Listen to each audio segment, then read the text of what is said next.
G'day troopers.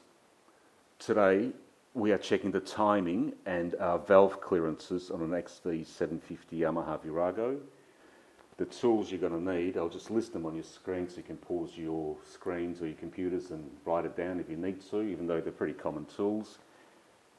Before I get into the crux of things, I'll just take off this cover, 3 Phillips screws, the cam chain cover, the intake and exhaust rocker covers, and I'll take out the spark plug so I can turn the motor freely. I'll do that for both cylinders and then we'll cut to the chase.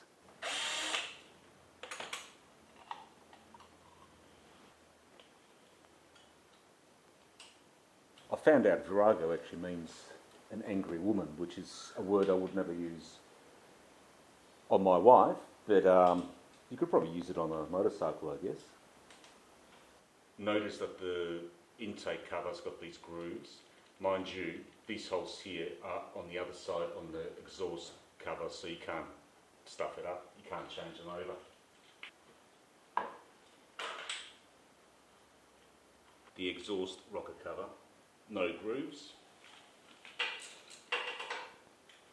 Applied the cylinder too. Got it all off. The front timing chain cover, there's a bleeder hose there, so I won't disconnect it, I'll just let it hang like that. I've still got access to the timing chain and the marks on it. The next thing is take this cover off anti-clockwise. There's an arrow there that points this way, but that just indicates the way that the crankshaft turns.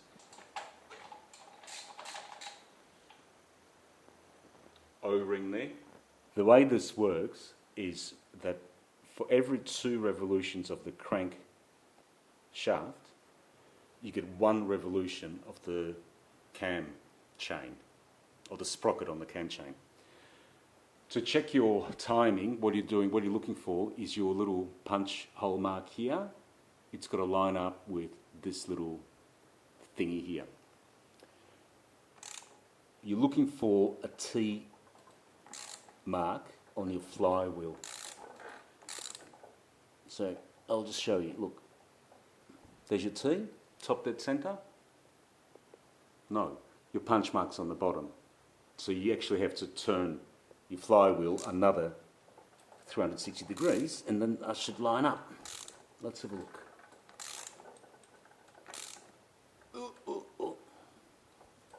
Okay, alright, we've got T. You can see you've got the T there. Your punch mark lines up with this. And now you know that the rear cylinder is at its top dead centre and you're ready to measure your valve clearances. Normally I would do the back cylinder first, but just for demonstration purposes I'll show you how to adjust the clearance on the front exhaust valve. There's just more room to film there. Gauge feeler, 0.15. This should be 0.15 or a little bit more, right? 0.15 doesn't go in, so it needs to open up that gap. To do that, look at this. Allen key in the top, unlock it counterclockwise. To open up the gap, just turn it anti-clockwise a couple of degrees, lock it again, measure it again. No, still not. Hold it. Unlock it with your spanner, open it up a little bit with the Allen, lock it in place again like that, and measure it. Yep, that's 0.15, I believe. The other ones they're exactly the same technique, they're just harder to get to, that's why I'm showing you on this one. Okay, I'm sort of happy with that, but what I'll do is I'll spin the motor around once and then recheck the gaps just to make sure that I haven't stuffed anything up or there's nothing loose. So we'll go top dead centre again. Yep, that's lining up. Now let's just double check the gaps.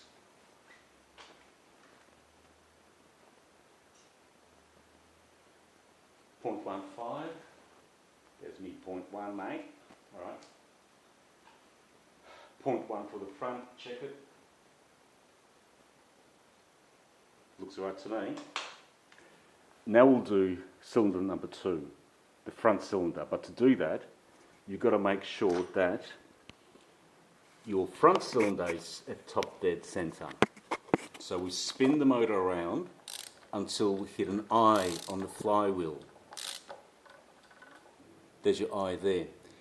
What you got to do is, let's go and check if it's top dead centre. Guess it's like this. No, it's the opposite. So we've got to turn the crankcase again to line up that marker with the top of the front cylinder. Spin around, spin around. There's the eye. Let's check if we got top there. Ooh, not exactly. I'll just live with that. The cam chain seems to be tight. Now's the time to adjust the valves on the front cylinder. 0.1 on the intake, 0.15mm on the exhaust. Just like with the rear cylinder, I'll just spin the motor around once, just to check that my settings are correct. If not, I'll just adjust them and that'll be it. I've got 0.1 on the intake, 0.15 on the exhaust for both cylinders. I've checked it twice. I'm just going to slap it back together and keep going with this bike. To do this, to check the timing and to adjust the clearances, you don't have to have the carbies out. I just have them out for another reason, but that's another interesting story. Okay, thanks for watching, troopers, and until next time, bye.